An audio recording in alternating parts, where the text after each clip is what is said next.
everyone, Nicole right here with Creative Scrapbooker Magazine, and today I'm going to be showing you how to use the rhinestone kit with your Brother Scan & Cut DX. So everything comes already in this great little box, and I just want to quickly show you what's inside. So you'll get a couple of tools, including this brush, and the brush helps you to move the rhinestones into place once your cut is done.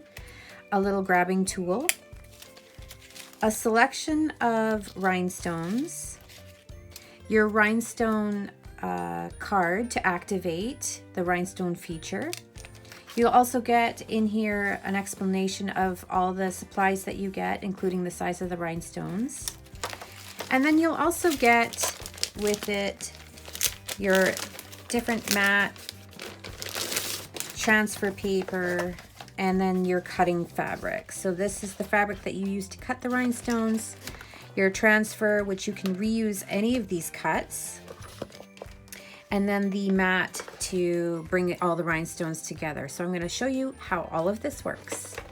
Alright, so I've gone ahead and cut a small section of the 12 by 12 fabric as well as the transfer paper. And what's great about these two pieces of material is you can reuse them. So I've cut it out and I've placed it onto my mat.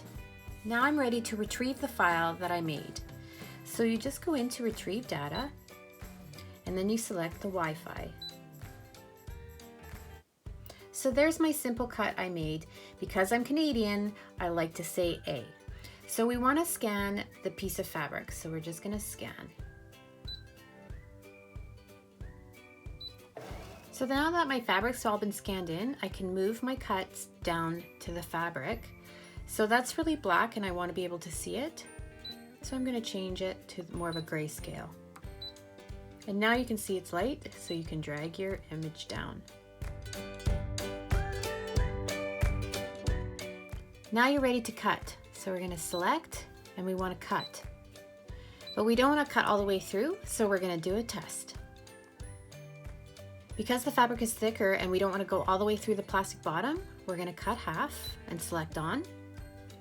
And then minimize some of the pressure because we don't want to cut all the way through, and select OK. Alright, so here's my little test, and you can just drag it over and place it just to do a test, and then we hit start.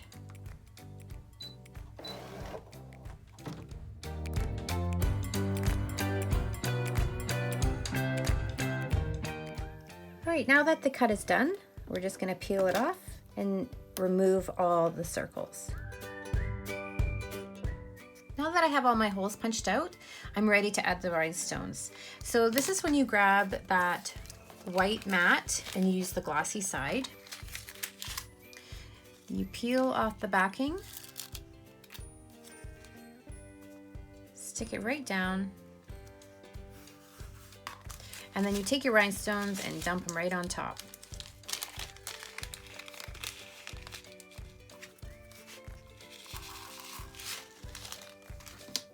This is where you use your brush and a circular motion, just apply them right into the holes.